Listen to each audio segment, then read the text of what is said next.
Yeah, that's one of my things. I can look down all I want, but when I'm high up and I look up, Yeah. oh. Well, it's even more fun to go stand that, but what do you do?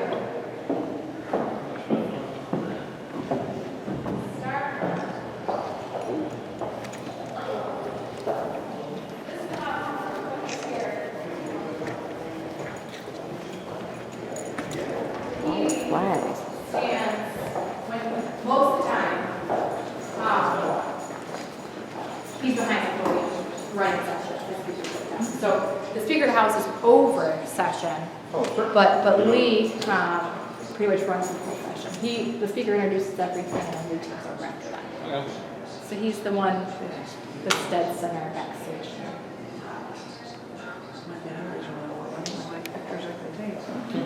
That is just gorgeous. Yeah. Or we can go on the gallery and shop and Artwork is fantastic. start it downstairs.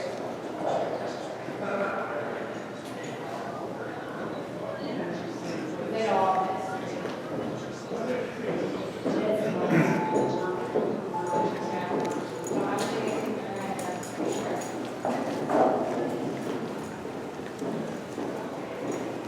Oh, elevator. Nice etching. Wow, freaking.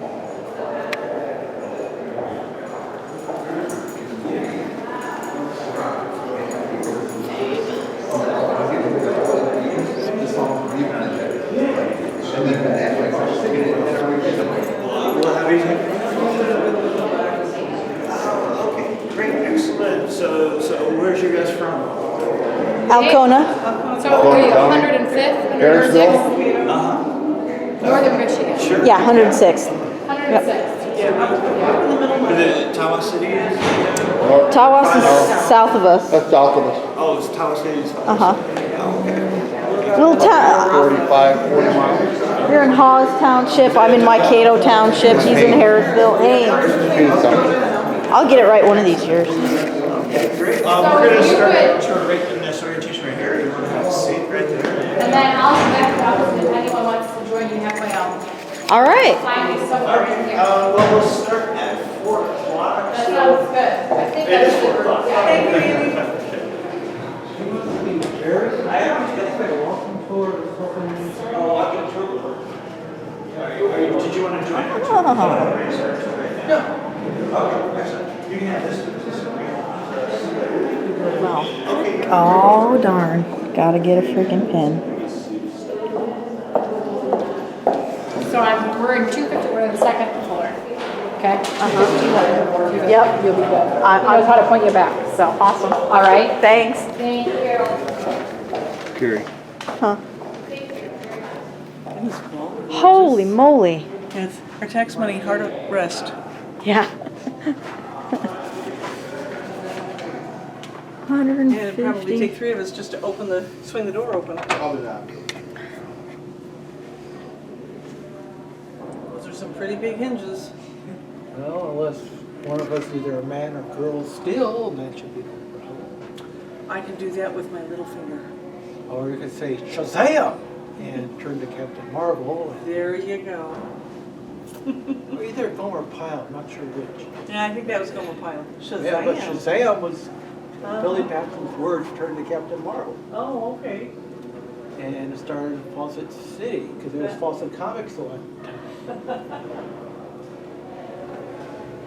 And DC and Fawcett Comics had a court case saying, well, Captain Marvel was copying Superman, which is not exactly true, because he started before him. Okay, here we are. So, again, my name's Jerry. I'm going to go ahead and take you on the tour, kind of give you more a historical perspective of the Capitol building when it was being built. Because not only is it the most important building in the state of Michigan, because they still come here and make all the laws, decide how to spend all the taxpayers' dollars, but when they built this building back in the 1870s, and we're talking that Civil War generation, they were gonna make a monument for the people of Michigan. This was gonna be a building that was fitting for the people of Michigan. It was gonna be a work of art, something the people would always be proud of. The design looks very familiar. We got the balanced wings dome, and it should, because we're actually emulating the nation's capital in Washington, D.C. You can imagine all those soldiers that fought for the North, they had to go back to Washington, D.C., what was called the Grand Review, marching right down Pennsylvania Avenue in front of the President of the United States and Ulysses S. Grant, so they could salute every soldier, thanking them for saving the Union. And they're looking up on top of Congress, and there's that huge dome sitting there. If they came through Washington, D.C. the first time, that dome was not there. They hadn't finished the construction yet. They stopped the construction when the war broke out. A couple years later, Congress finally pushed to go ahead and finish the dome on top of the building, show importance that we're still a functioning government. And we're talking about cast iron domes now, because we've had dome buildings before, but they're usually lower. They're made out of stone and wood, but now they're using cast iron. They can make those domes vault up in the sky, give them Greek colonnades, statuary on top. Very impressive. And these soldiers were so impressed that the dome became to them a symbol of what they'd just been fighting for the last 4 years.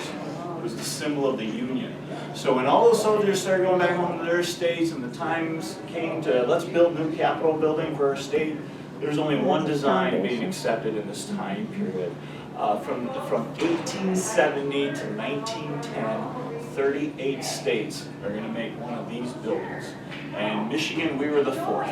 Okay, New Jersey was the first, in case anybody was wondering. But Jersey kind of cheated because they just threw a dome on top of the building they already had for the last 80 years, which is essentially what Congress did too. But we had to build ours from scratch. And it took 6 years to make the building from 1872 to 1878. It was a whopping cost of $1.5 million. But again, they're going to spend that much money because, again, it had to be a work of art. It was going to be something that people would be very proud of. So that's what you're going to see as we go through the building here today. I'm going to describe certain things. Building was also built to be enjoyed as the public walked through it. Okay, excellent. So have you been upstairs already? Yes. Okay, yeah, and if you have any questions, feel free to ask and try to answer. Yes, sir. The only tree out there fenced is this big tree. Why is that fenced? That's a catalpa tree, and that tree was actually there when they started the Capitol building. And I don't know if this is the tree right there, if the tree was up front. It might have been this one right here, even closer, but that tree was there when they began the construction. Yeah, so that tree's over 145 years old, actually. Ooh. It's probably on the other Nice. side. I don't see the pods on either one of those trees. And there's Like the state catalpa. Yeah.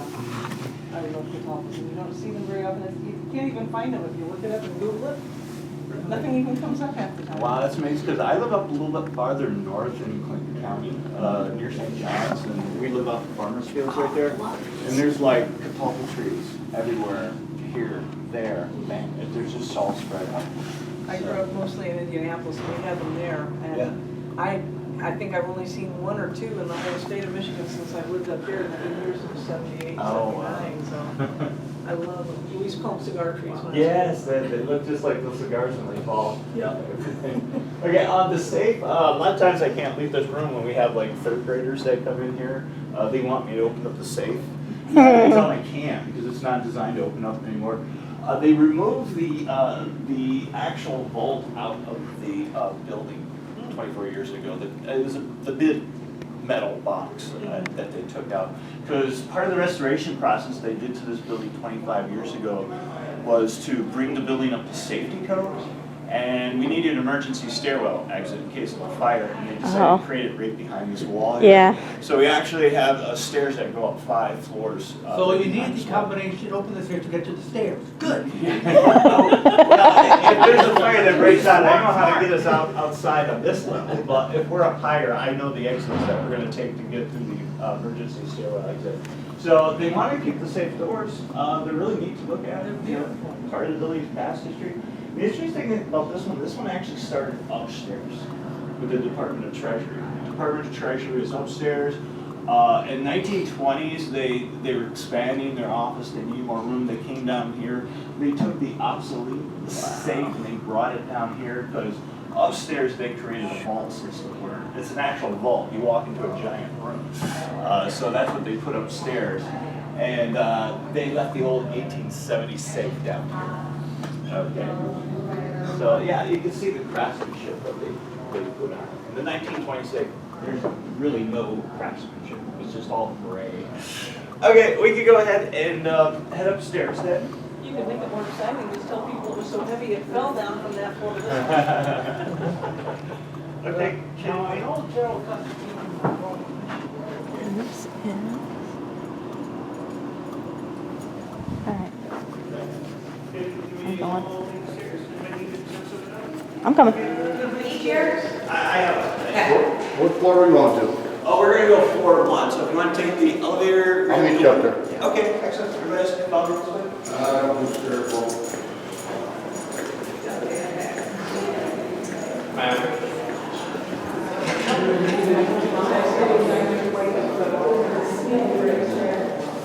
We got SWAT? What are we doing? This is cool.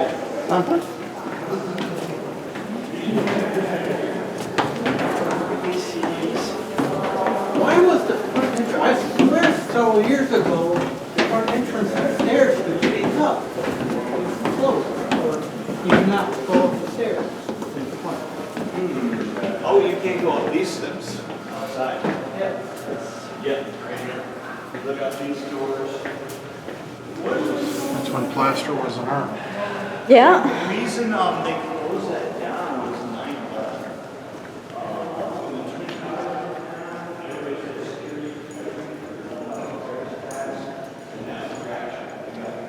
So the reason they closed off all the entrances just going up the steps.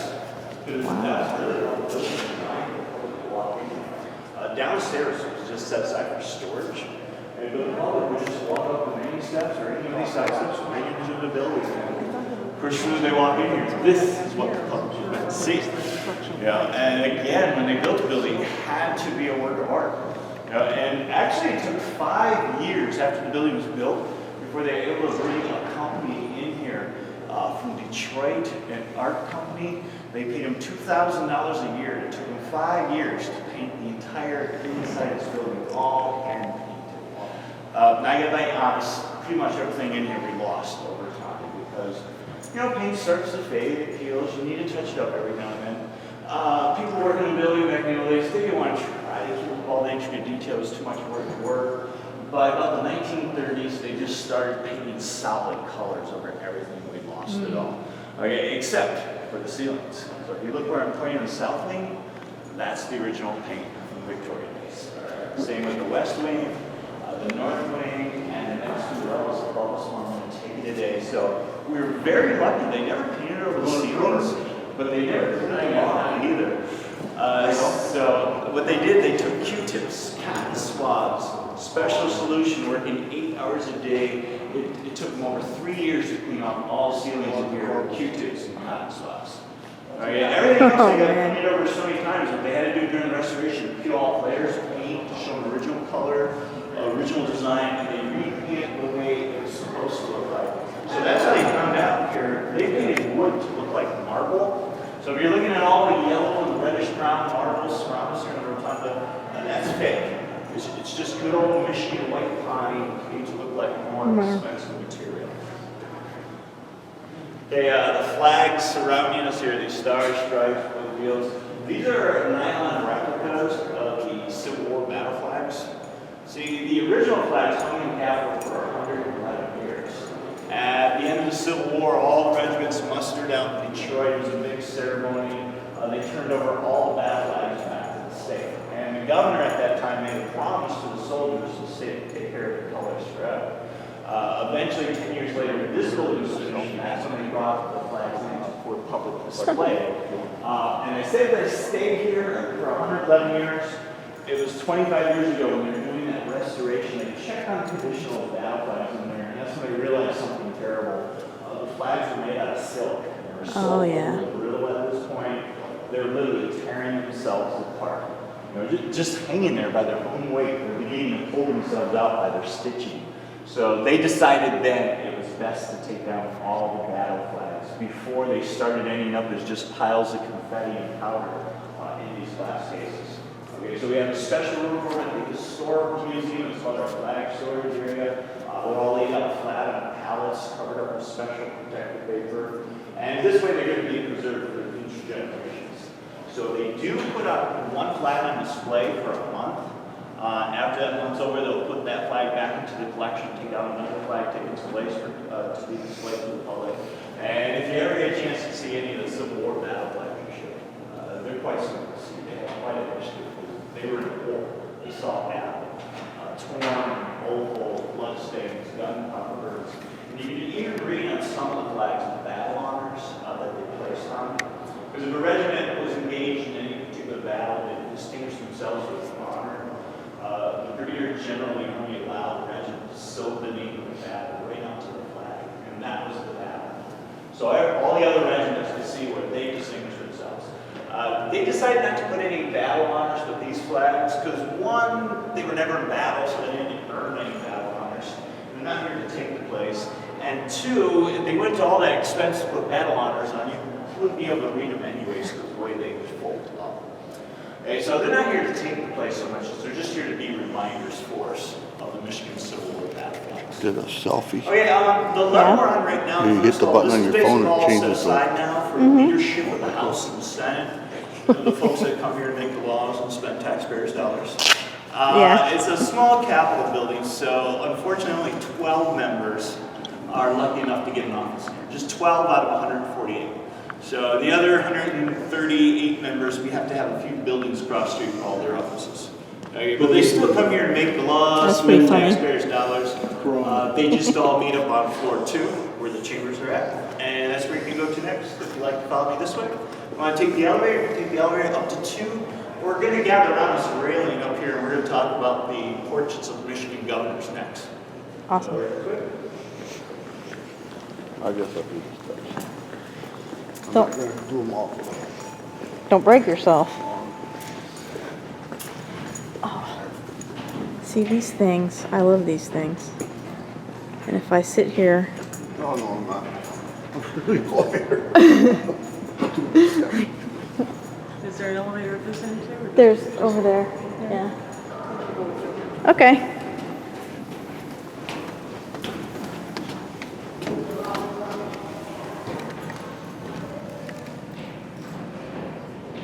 Huh. S.J. Cresswell, Philadelphia.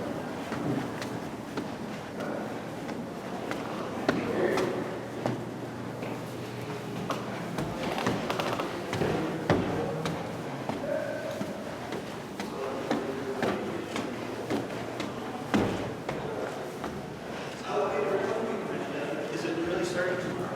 Today. Oh, it's starting today? Does it go into tomorrow too? Yeah, we're open tomorrow. Tours are 10 to 3 at that point, so I want to send anybody over to the Capitol or just suggest, the Capitol store over here. You should see that building. I noticed in the stairwell, the runners, S.J. Creswell, Yeah, Philadelphia. S.J. Creswell, Philadelphia. S.J. Creswell was a cast iron company that made all the cast iron in this building. Yeah, this is cast iron. And then you have to understand the dome itself is just a giant cast iron cylinder. We have cast iron beams, girders going all the way around us that they all tie together. And the dome itself is all cast iron again. And then they put the wood and the plaster over the brick and the cast iron that they fill in. So, Awesome. yeah, giant cast iron cylinder. It must have been, if you were here when they actually built it in the 60s, to walk into this building was all just cast iron and the brick as they build it piece by piece by piece. Does it get hit by lightning a lot? I don't think so. Maybe they have grounding wires in case it does. Not like any damage. Yeah, you would. Okay, on the second, third level of the Become a giant magnet. this is where we honor Michigan governors with their portraits. And as a state, we've got a total of 46 governors. Okay, we don't have room out here for that many portraits, so we keep 14 of the most recent ones. And the newest one is actually Governor Jennifer Granholm over there in the blue jacket. Governor of Michigan from 2003 to 2010. She won the election in 2002, but remember, they don't take office until January 1st. And so officially it starts the year 2003. Okay, so our current governor, Governor Rick Snyder, does not have, he jumped on too early. Governor Rick Snyder does not have a portrait inside the Capitol, because the rule is they have to wait till they're out of office, then they'll be honored with the portrait. Governor Snyder is in his last term, so he's only had 2 more years left, because remember, we have term limits now for our governors. So in a couple of years, we could expect a portrait of him, but when it will arrive, we don't know when that's going to be, because we, the taxpayers, don't pay for the portraits ourselves. They're paid for by the governor's friends, families, admirers. They get together, raise donations, then they will commission a portrait to be presented to the people of Michigan as a gift. Is there a reason Swainson's looks like it's unfinished? Yes, there is a reason why Governor Swainson's portrait looks unfinished. We get more questions asked in the Cap about this portrait than anything else. Because everybody wants to know what's wrong with it. Governor Swainson was governor of Michigan for only 2 years, 1961 and 1962. Okay, he was one of the last governors to serve a 2-year term. It was starting with this gentleman to the right, Governor George Romney. That's when they started the 4-year terms. Okay, so Governor Swainson served his 2 years, but he lost the next election to Romney, and now he was out of office, which meant he could have his portrait painted and hung up here in the Capitol. So by the time he sat down with the artist and began to discuss how he'd like to have this portrait done, it was at this point Governor Swainson admitted he didn't even want a portrait. I mean, not one at all. And why? You know, he was kind of young. He was 37 years old. He was kind of shocked that he found himself out of office so quickly, and he felt like he hadn't accomplished anything in the 2 short years that he was governor. So for this reason, he didn't feel like he even deserved a portrait. Okay, well, the artist convinced him to take a portrait anyways, but he said he would paint it in a fashion to imitate his unfinished career. Oh, hey. It's the unfinished portrait of Governor Swainson, even though it is painted to be finished to look like this forever. And I always have to say this with my 3rd grade classes as I take them through, because if I don't say that, they're all going to raise their hand and they're going to want to know, so when are you going to finish it? I thought maybe it was just waiting for the next governor. It's like a head start. Oh, yeah. Put Governor Snyder in there. Yeah. Your feast goes here. Yes, when Governor Snyder does arrive, we're going to keep the newest ones on this level. So that means the oldest portrait's going to go upstairs to the next level. And the oldest one over here is G. Menon Williams. He's also known as Soapy Williams because he was from the Menon family of soaps and aftershave. Okay, so Soapy Williams, he will go upstairs, and then Governor Snyder will take his place. So that means the oldest portrait upstairs, which is Governor Wilbur Rucker. He's holding a blue book up there. He was governor of Michigan from 1931 to 1932. He's going to get bumped out the entire rotation and put somewhere else in the Capitol. Yes? Where's the portrait of the first governor? Oh, first governor of Michigan, he's going to be in the House of Representatives, and we're going to be there shortly within the next half an hour. Yeah, I heard he was a teenager or very... Close, yes. He started his career as a territorial governor of Michigan at the age of 19. Yes, and then he ended up becoming our very first governor to be elected.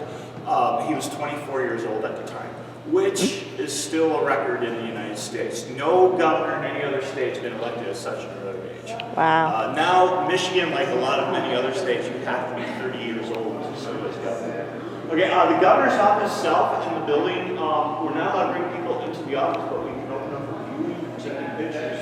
So if you follow me to the governor's hall.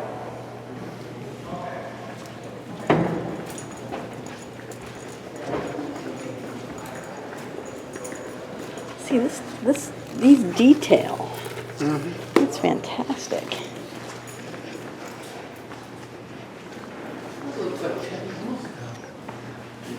Is that Teddy? Yes. That's a fairly recent portrait too. When they finished the restoration 25 years ago, called them out for portraits that had been removed from the That's Capitol. who the state park's named after. To bring it back, or portraits of governors we never even had before, because like I said, they're all gifts. We didn't have all our governors yet.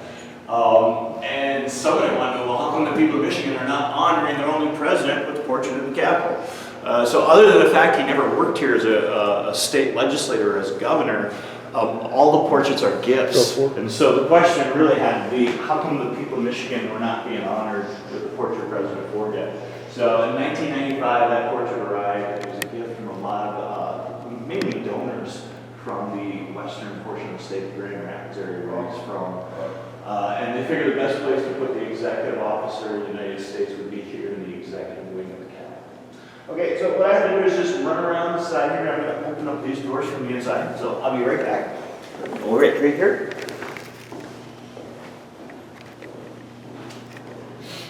I love how all the glass is etched.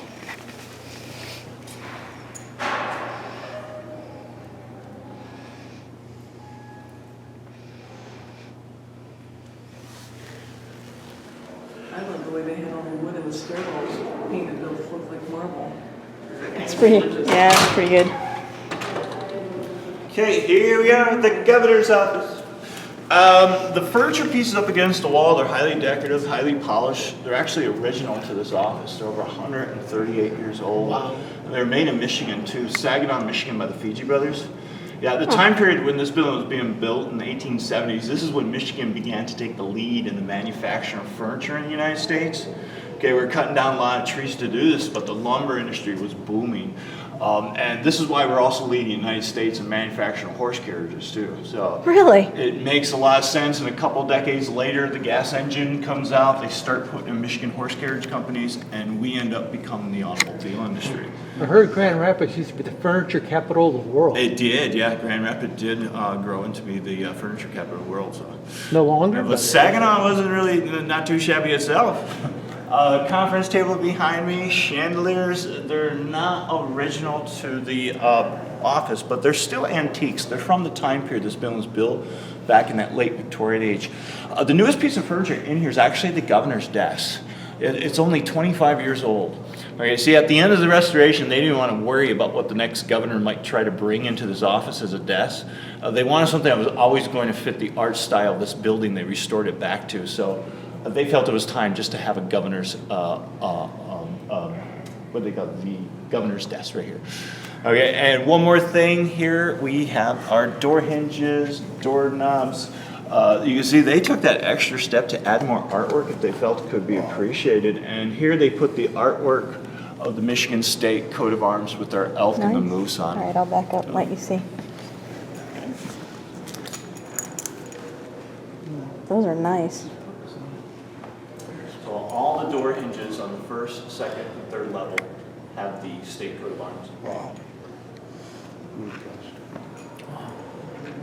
I mean, That's nice. it must have taken a lot of work to make this.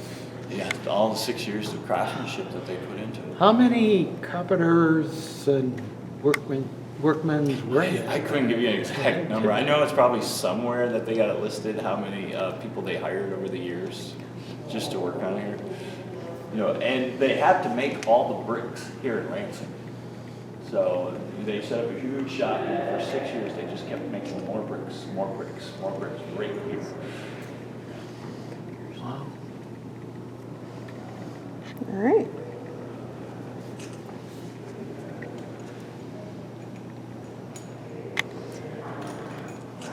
Oh. That is gorgeous. Still, all Original. hand, fantastic. Yeah, I think this Hand- room, hand this painted and hand ceiling got damaged the most, probably because Yeah. this is probably where they smoked those big cigars. Yeah. You know, they had more fires in here because it was a smaller room. They tried to stay warm. But when they started session, they started in January. And they would meet all the way till about maybe the middle or the end of March, and then they were done. Then they go back home to their districts. So they were here in a pretty cold time of the year, so they had to have fires in here. Of course, the building itself was heated by steam heat too. They had boilers on the north and the south side of the building to push the steam through the building. Cool. So, but a nice fire would be nice. Yeah. Okay, I'll meet you on the other side with Gerald. Okay. Ford, and we'll continue our tour.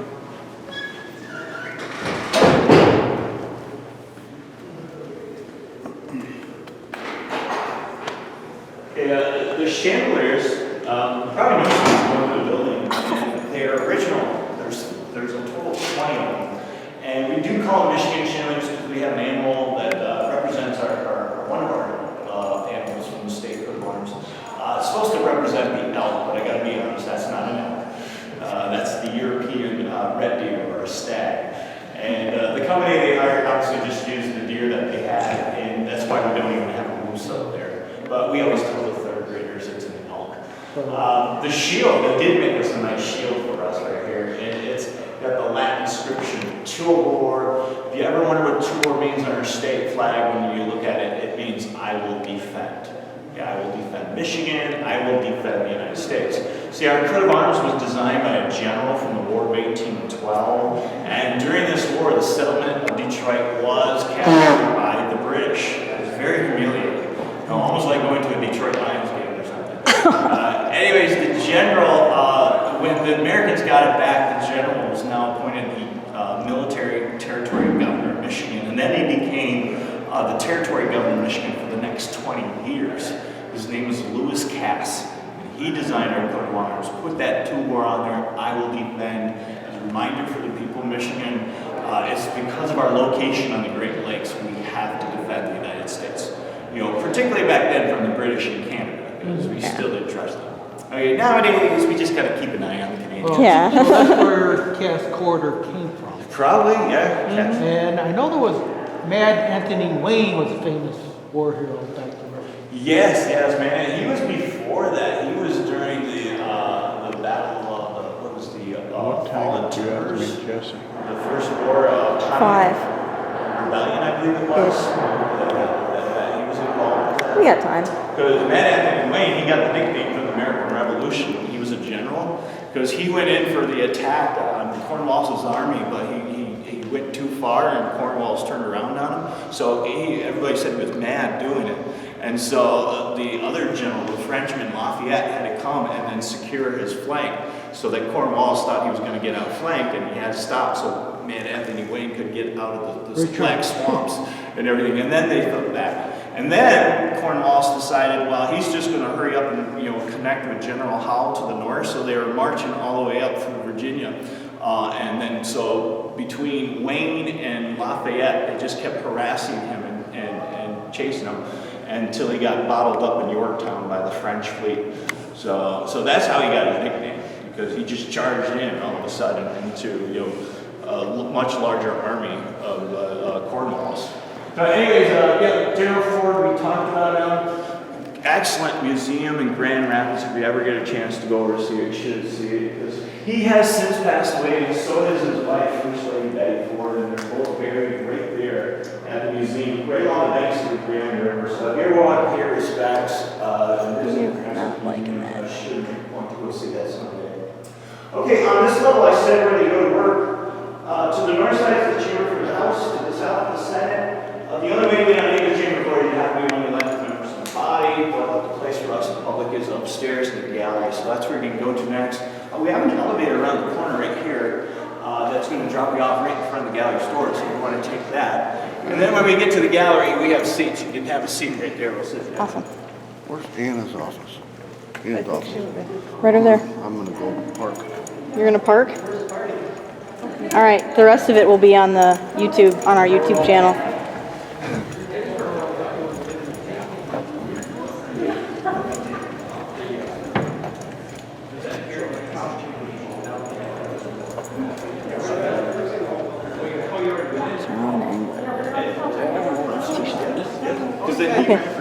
They had parties at his farm. Usually every time, we had a...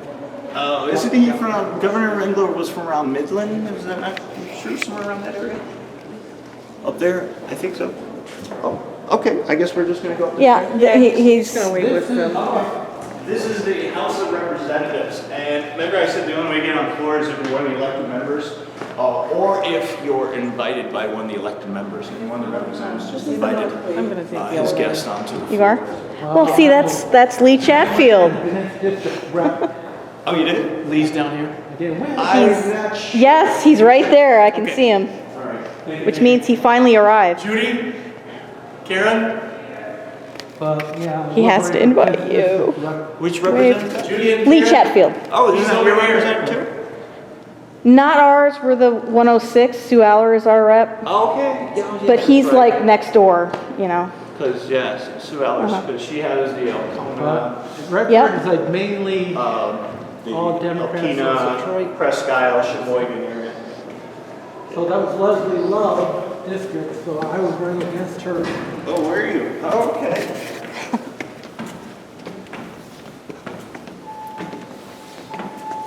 what district number was that one? The 10th. Oh, the 10th. Is that just outside of Detroit? Is Redford Township and part of northwest Detroit. For a while, Redford was part of the 11th district. Until Snyder. But it was part of the 11th district. Well, yeah, after the census in 2010, and by 2011, redrawing the district lines into. Part of the 11th district.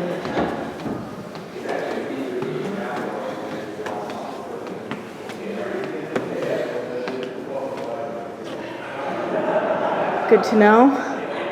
We're on the 3rd floor. Oh.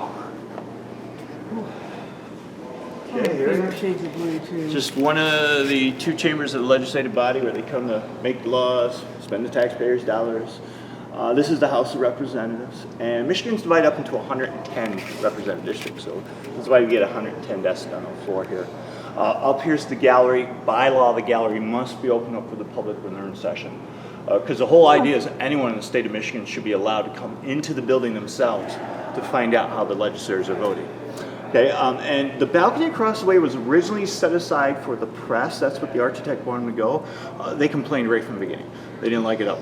And, How come? well, they you can't probably see can the- understand. They could not see directly below, and that's where the presiding officers were, or if any guest speakers happened to show up to speak to the assembly that day. So in the corners where those desks and chairs are at there on the floor, those desks and chairs facing us, that is, in the corners, Okay. that area is actually set aside for the press. Newspaper, radio, TV, media. They just have to go downstairs to get their special press passes. Then they come through those back doors and have a seat. Okay, they're not allowed to get up and just wander around and start asking legislators questions. No, just like us, they just sit down and watch session. Okay, so the press box, we still call it the press box, but nobody uses it. They actually keep the door locked. What's in there now? Nothing. Well, the camera's over there. Yeah, say the camera's over there. There's 2 more cameras mounted on those door frames because they stream session live on the internet now. Yep. So we used to have Michigan government television, which would help broadcast session live across the state of Michigan, but that's where the cable companies could carry it. However, with the advancement of technology, it's just so much cheaper and efficient. Just stream it right to the webpage. And then it doesn't matter. You don't even have to be in Michigan anymore. You can be anywhere in the world where you can get the internet connection and get to the Michigan House website, click on House TV, live session. You can watch all the proceedings, watch all the discussions and votes. So because of technology, now more than ever, the people of Michigan have access to the legislators. Nice. Assume the state seal. Yes, yes. You know, remember, the building was actually finished before the light bulb was invented, so all the lighting in here, including those Michigan chandeliers out in the hallway, and these crystal wow. chandeliers were all gas lit. And so this is what the architect did to try to draw more light into the chamber. So there's a skylight above us. Underneath the skylight's a glass ceiling. And here's where the architect said we'll honor all the other states of the Union with their coat of arms. Okay, which we started out with only 42, because Colorado was the last state to come in the Union when they finished this building. But we do have 50 there right now, because you can see we have Alaska and Hawaii plugged in here to the top, our last 2 states. So, and actually we have 51 coat of arms, because it's a special place of honor that you'll see when you walk in here. The first thing you look up, right dead center, United States of America, with the nation's coat of arms, the eagle. Yeah. Right, the Michigan coat of arms in the ceiling's way in the back because they're somewhat alphabetical order when they enter the Union, and they work all the way around till they get back here to the last states. So Michigan coat of arms way in the back, but if you look above the speaker's chair, it's right there on the wall. It's done in gold leaf. You got an elk. There's the moose. The Latin inscription Tuabor. Does anybody remember what Tuabor means? I will defend. Excellent. And the bottom portion is our state motto, more Latin. It says, Sequaris Peninsulam modum caticum spici. If you seek a pleasant peninsula, look about you. Of course, Michigan, we're blessed with 2 beautiful peninsulas. We get the lower and the upper peninsula. Yeah. It's interesting, when Lewis Cass gave that coat of arms to us, it was a big ceremony when we were doing our state convention, constitutional convention. We were writing our very first constitution, and they gave the state, we were really only going to be the Lower Peninsula. We weren't going to get that Upper Peninsula at all. However, events turned pretty quickly when the state of Ohio decided they were going to take this strip of land from the territory of Michigan, because the Maumee River went right through it and emptied out Lake Erie. Now, canals were the rage, and Ohio decided that they were going to help build called the Wabash-Maumee River Canal to connect the Great Lakes to the Ohio River. And this was quite an endeavor, but they wanted all of the Maumee River. They weren't going to let Michigan have that whole outlet, because Michigan would get a lot of money from that. So they decided they're going to take it for themselves. Well, this upsets the territorial governor, and his portrait's in here. The farthest one on the left over there in the gold frame, Stevens T. Mason, known as the boy governor. He was only 19 years old when he started as territorial governor of Michigan, acting territorial governor. And he raises up the state militia. And they don't have uniforms at this point, but they all stick feathers in their hats so they know whose side they're on. They march right down to Toledo to arrest those Ohio officials. And as soon as they arrive, the Ohio officials all flee. So the state governor of Ohio is upset. He raises up Ohio militia, and they all march north. So you got Michigan troops on the north side of the Maumee River. You got Ohio troops on the south side of the river. Nobody got shot. It's a very wide river, and those muskets had really poor range back in those days. So the real war actually occurred in Congress, the Toledo War they ended up calling it. And this is where the state of Ohio had the decisive advantage, because they were a state. Michigan was still just a territory. You know, they had representation in the U.S. House of Representatives. They had 2 U.S. senators. Michigan only had 1 territorial representative. That person was not allowed to vote, and that person could not introduce any bills. So what Ohio was able to help work out through Congress is what was accepted. It's called the Toledo Compromise, which basically said, Michigan, if you just relinquish this little strip of land up here, you can come into the Union with all of that land up above you, the Upper Peninsula. Okay, well, Stevens T. Mason, he thinks this is too important decision to allow it to be decided by the territorial legislature, which is really only 5 people on that legislative. So he sends it to the newly elected state legislature. He sends it to them and says, how do you want to come into the Union? You want to come in the Union with the Toledo Strip, or do you want to come in with the Upper Peninsula? And the Michigan state legislature voted on it, and they voted it down. They didn't want the Upper Peninsula. So it was what was up there. You know, it was cold, rocky, swampy, snow on snow. You know, where the Maumee River was an important river system. A canal was going to grow up there. That was going to be huge revenue. And you're talking about states, when they're first starting out, their main resource at this point is just really the agriculture they're growing. And they needed river systems to help get their goods to the eastern and Ohio River Valley markets. Okay, so it was an economic decision why they turned down the Upper Peninsula. Okay, well, President Jackson is not too happy about this, President Andrew Jackson. So he basically said, Michigan, this is an either-or compromise. You either accept it or you're not coming into the Union. So 3 months later, the Michigan State Legislature met on a cold December morning in Detroit, and there they voted to accept the compromise, and the Upper Peninsula would come into the state of Michigan. Okay. It looks like it was part of Wisconsin. Well, 1 month later, we became a state. On January 26th, we became the 26th state in the Union. And then the territory of Wisconsin was officially created, because the territory of Michigan was not only here, the 2 peninsulas, it went to Wisconsin, Minnesota, all the way out to the Dakotas. That was the entire territory. So, but when we became a state, we just took off the lower and the upper peninsula. And then we found out fairly quickly we got the better part of the deal. Because when Douglas Houghton, the state geologist, came back with a report of a mountain of iron up there, he wasn't exaggerating. He said there was copper the size of boulders just waiting to be taken out in the open. He wasn't exaggerating. The wealth with the pure copper, the pure iron ore was so astronomical that the Great Lakes led of the world for the next 100 years in the iron and copper industry. And plus I'm from Marquette, the Upper Peninsula. I can tell you there's no better place to be in the summertime when you're up in the UP. It's absolutely beautiful up there. They still have some, and they even do tours. Like if you go up to the Copper Country and the Keweenaw Peninsula, they do tours. They're nice tours. I know originally meat pasties. And there are theories that the ancient Phoenicians The Passage, yes. made their way over here. Actually, the Passage was originally a lot of the copper. out of the Michigan Cornish. And so a lot of Cornish miners, people from England, because they did a lot of tin mining in England, they came back and they're kind of like hired to be the foremen to run all the other, and then you had all the Another other interesting Scandinavian fact type is of that ethnicities that would come up there, the and then they Marquette would grade iron actually ore go work in there. So you constituted had, Norway, majority the Swedes, the of Finns, weaponry in the Italians too. Civil They War. sent a lot of Italians from northern Italy because they had a lot of mines up there, even salt mines that they do. So a lot of Italians were sent up to the Upper Peninsula. Big melting pot discussion. Oh, yeah. Yeah. So, Stephen C. Mason, right over there, boy governor, in the gold Okay. frame. Only 24 years old when he was elected Michigan's first governor. Fantastic. 19 when he was just a territorial. Yeah, well, he was acting territorial governor when he was 19 because his father was actually posted to be the secretary of the territory under Lewis Cass, the territorial governor. And his father didn't like the position because Lewis Cass treated him like a secretary. You do this, you do that, you do that. And he was a Mason. He was from Virginia.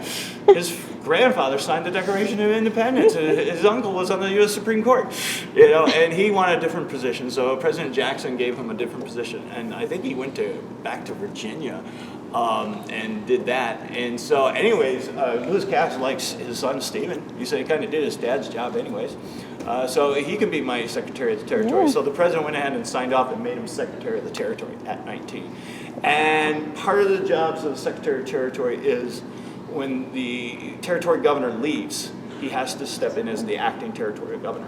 And Lewis Cass had to travel that whole territory of Michigan, and he took a lot of canoe trips around the lakes. He had to go to the Mississippi and then come right back down to the area of Chicago. He was in charge of all the fort defenses put up there. He did not trust the British.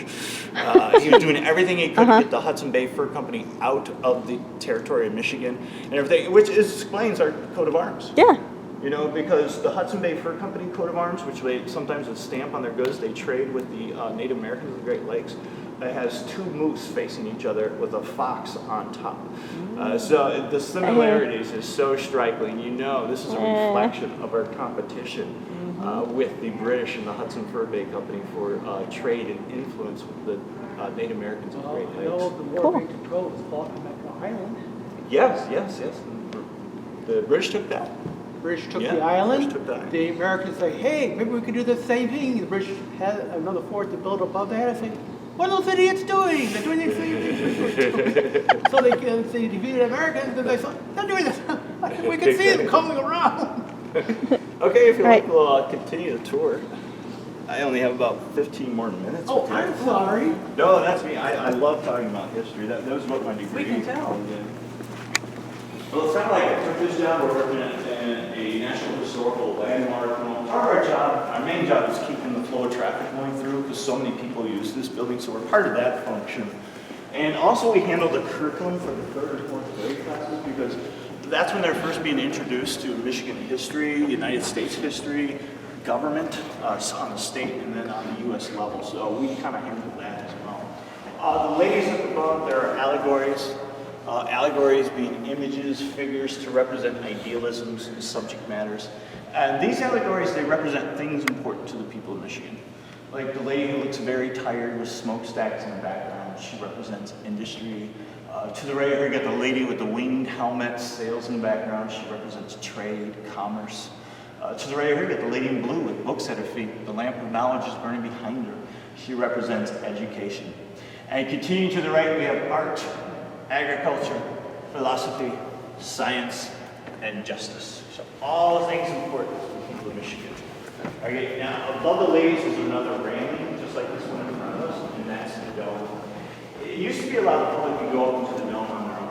They could go up to the floor above us, open up this door, and then they could take some stairs and walk around that railing. Okay, 1951, that's when the state of Michigan decided to close the dome off to the public. Why? For safety standards purpose. All public buildings are supposed to have two exits, and there's only one way in and one way out of the dome. It's a very narrow staircase. So, Well, there is a second way, but whatever the first step is a reason. yeah, that's the unsafe way. So that's why they decided to best to close the dome off to the public. Okay, now where the stars are at, that's not at the top of the dome, that's only at the center. There's another railing just below the stars, but it used to be a walk around. In fact, if they wanted to, they could even take stairs 50 more feet past those stars to the real top of the dome. So you don't have this trap door and step out onto the land. I don't think so. Um, My favorite hike is getting in back. Gorgeous.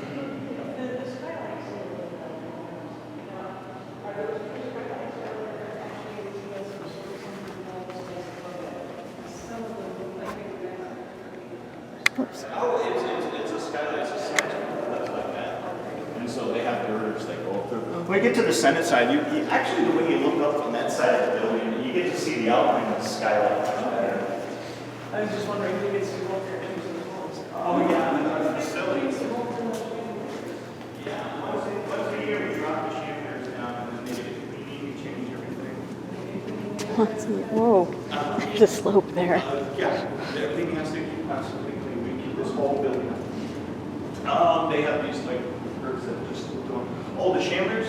No, the skylights themselves, the panels. Oh, they can actually reach up in there because there's like a wooden floor. It's not very high. In fact, it's smaller than like a room like this. Okay, but the Supreme Court chamber, they moved out of the building in 1971. So at this point, government had grown so much over the years. Pretty much all the departments at this point had already spilled out to the downtown area. So a lot of these buildings surround us are actually state government offices. You'll see it's kind of like a ghost town here on a weekend because nobody's working in the downtown area. The Supreme Court moved out, the Senate came in here and took it over. They turned this into a committee room, and it's probably one of the most important committee rooms because this is the Senate Appropriations Committee.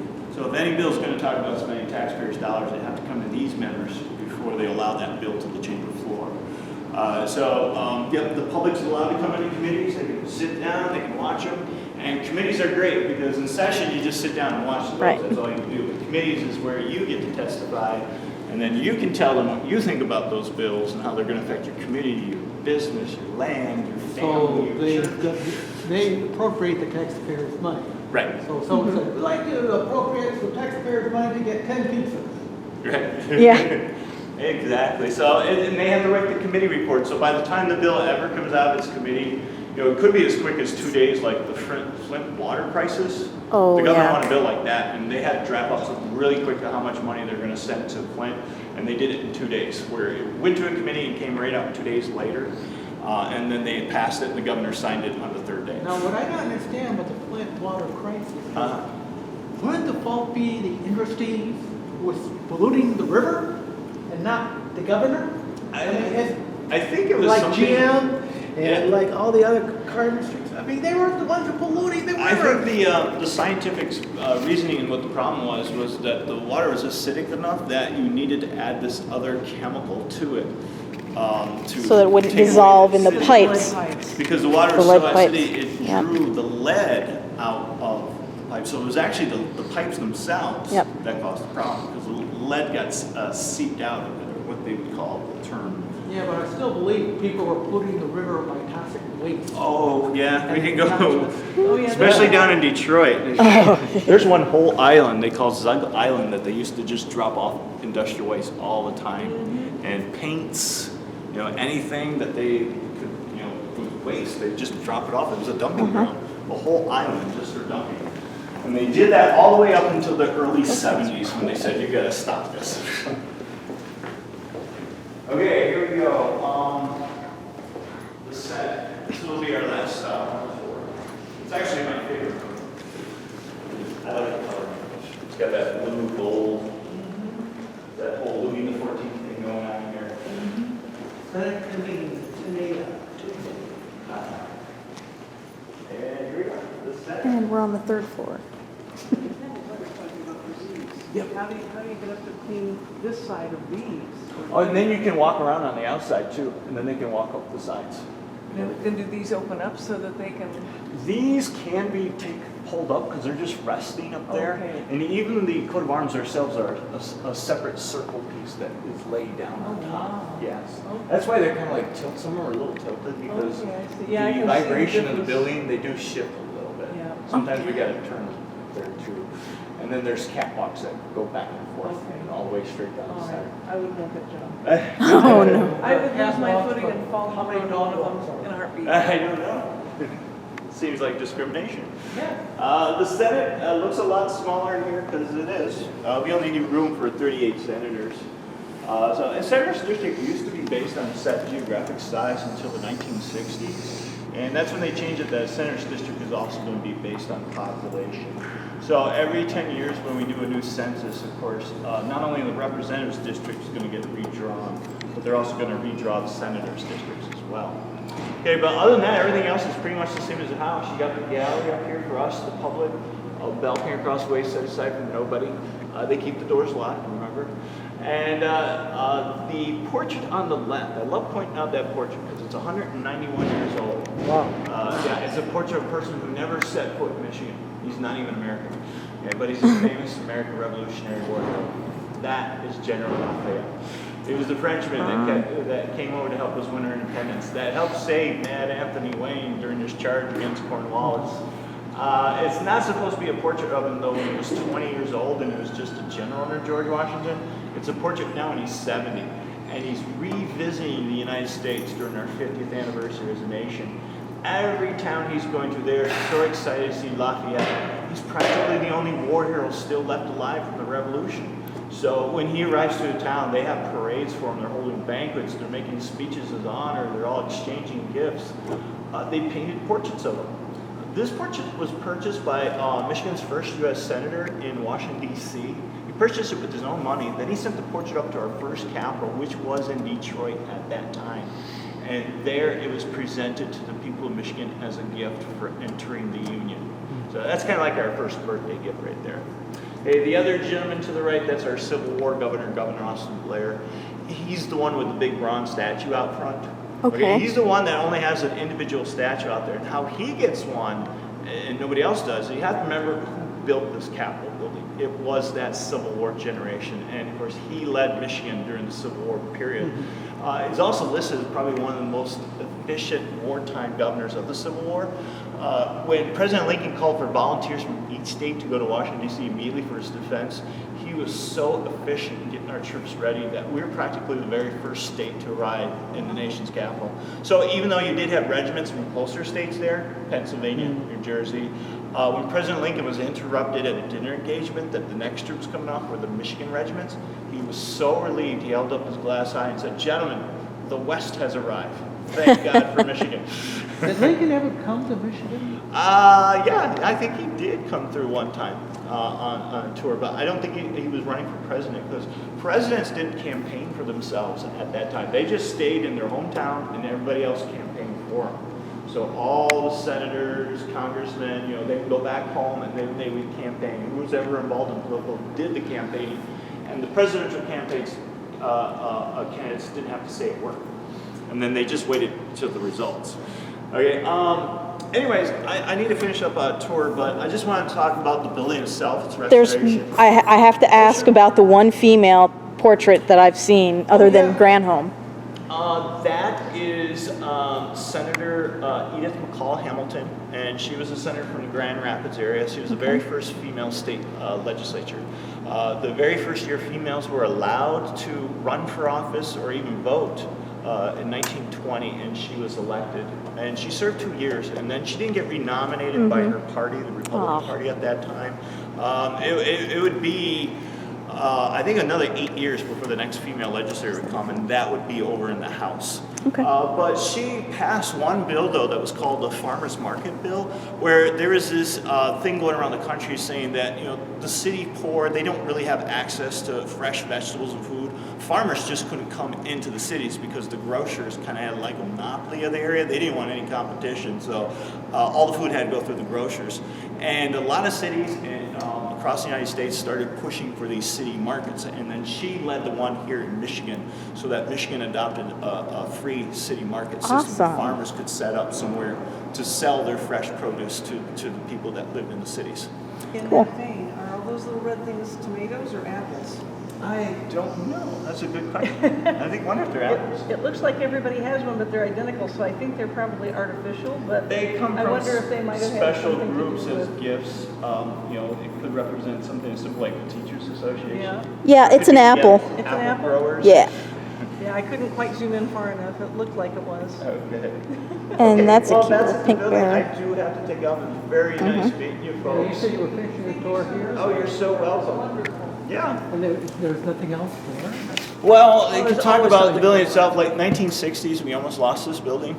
A lot of people don't really realize that because, well, the building was too old, it was too small, and it was starting to fall apart. And they're talking about building a modern day government building and stuff. But the way the 60s ended up ending, we couldn't afford a new Capitol because of the recession. Michigan was too heavily dependent on the automobile industry at that point. So when the recession hit the American Motor Company hard, it hit Michigan hard. So. And you talk about spending money on a new Capitol building was out of question. yeah. So fortunately, we couldn't afford to build a new I was going to say, Capitol. I'll have to say I'm glad for that. Yeah. Unfortunately, they made this building worse when they overfloored it. They actually added 140 new offices wherever they could, so legislators could have offices. It was so crowded in here, groups just really couldn't go through and enjoy themselves as much anymore. And not that there's much left to see at this point, because if it hadn't been painted over, they're throwing up the new lighting system and the ceilings to cover everything up, and putting up drywall to cover up all the extra wiring and ductwork. So the building was actually a little too crowded for people to go through. Nothing to see. It wasn't really good, but we were lucky because in the 1980s we had a whole new generation of legislators that came in office, and they just saw this building completely differently from that previous generation. You know, this wasn't just some old building you replaced. It was our past. It was Michigan's history. So instead of tearing it down, they said, let's restore the building back to the intention it was meant to be. And that's when they began the restoration in 1989. It lasted for 4 years till 1993. It was all finished. The total cost ended up being $58 million. Okay, but the goal wasn't just coming in here and trying to make a pretty museum. They did a lot of modernizing to this building along the way, and they had to bring it up to safety code too. So this way, the legislators and the governor know they can still work in the building, you know, so that they still feel they can conduct Michigan's government here. Because remember, that's what makes this building so important to us in the first place. They still come here. 3 of my first 6 years in Heidelberg, Germany as an Army grad. Oh, okay. And from the time we came back to the U.S., it troubled me immensely that Americans are so quick to tear down their beautiful antiquities and yet spend thousands of dollars to go overseas and see their beautiful antiquities. We're a young country, ours aren't as old as theirs are, but they're every bit as beautiful and they're worth preserving for If future not generations. more. Yeah. This is gorgeous. Like think of all the buildings, beautiful buildings in Detroit that were taken down. Oh, I know. You know. Well, Indianapolis too, for parking lots. Yeah. It used to just break my heart. It Oh, still that's true. does. That's how he lost Stephen T. Mason. He ended up being buried in Detroit in a little park right there. And then part of where he was buried at got covered over by part of a parking lot for the bus garage. And nobody, well, they knew where they moved his monument, but they didn't realize he was buried under there. So, and then when they wanted to go ahead and rebuild the park and everything like that, they had to said, okay, we need to move the monument, and they went to look, and he's not there. And then they got to go find him, and then they had to go do some research, and then they found him. When they did find the casket, and they brought him up, they actually transported him all the way here to Lansing. And when was that? 2007, 2008. They actually laid the coffin in state so people could pass by to pay respects to our very first governor. Wow. It wasn't an open casket. Yeah. Okay, it was very nice meeting Thank you. folks. Maybe it should have been. They might have found Jimmy Hoffa with him. There's only been